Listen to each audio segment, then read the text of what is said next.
The benefits of using two-factor authentication, 2FA, on financial accounts is obvious, or it should be. What about other types of accounts?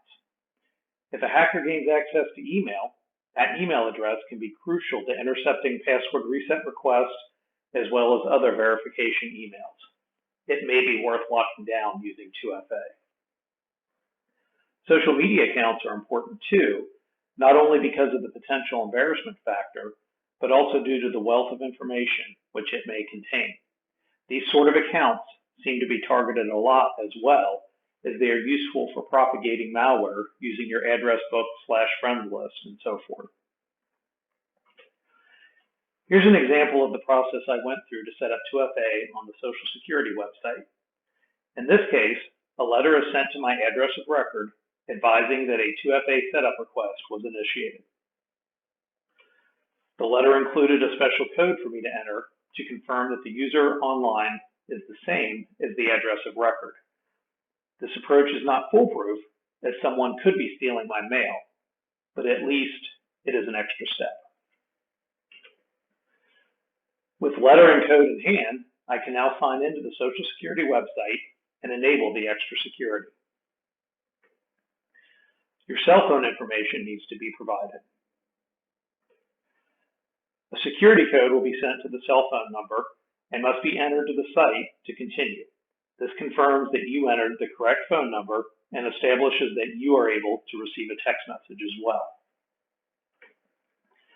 After confirming the cell phone code, you are then asked to enter the code from the letter. Assuming you entered it correctly, you are presented with the success page advising that you have completed the process setup and you will be required to enter an extra code on future sign-ins. So this is the extra page you'll see at sign-in. After you've signed in, review your security settings, especially those reset questions.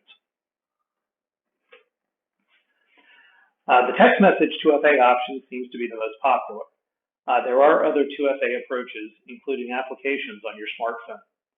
Two such providers are Authy and Google Authenticator. I'll walk you through an example of setting up 2FA under Gmail using Google Authenticator. Note, websites frequently change menu organization, screen layouts, color scheme, etc. These screen clips may not reflect the current deployment of Gmail.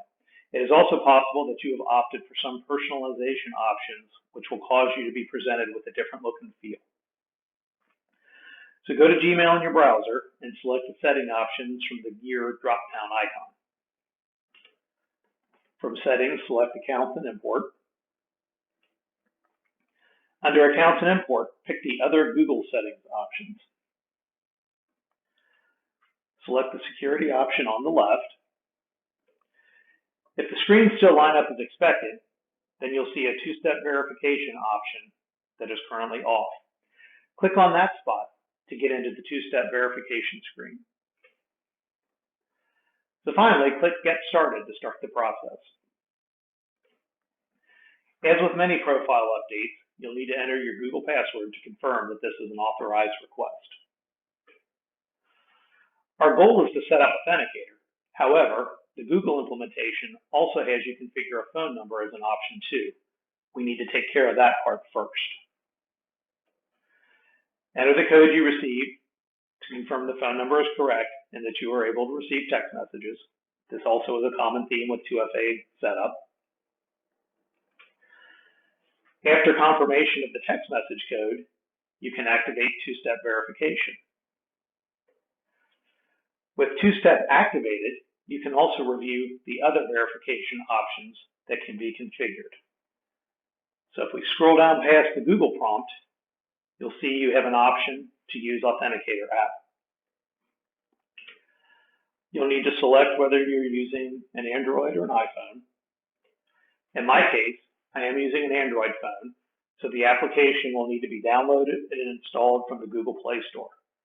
After installation, launch the app and enter the setup and scan the QR code provided to you, which is blacked out on this slide. Note that the security policy configured with Authenticator prevents me from taking a screenshot of the account setup process, or I'd show them here. The Authenticator app provides a code which needs to be entered here. This code will periodically change. If you configure other accounts to use Authenticator, each account will have a different code and will continue to change on a regular basis. If everything was entered correctly, you'll see a done message. So on your phone, select Authenticator from the phone app list, and then on the right, you see the list of accounts configured along with whatever current code you would enter in the application to sign in. To sign into your Gmail account, and you'll have the option to use the current code from Authenticator, or down below, select the try another way, and it'll let you receive a text message instead.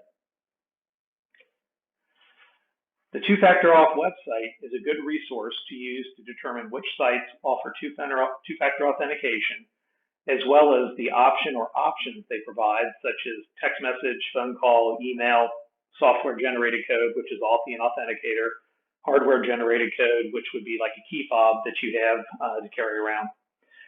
If the site doesn't offer two-factor options, the twofactor.org will also provide contact information so that you can reach out to let the site know you are interested in having a two-factor authentication option.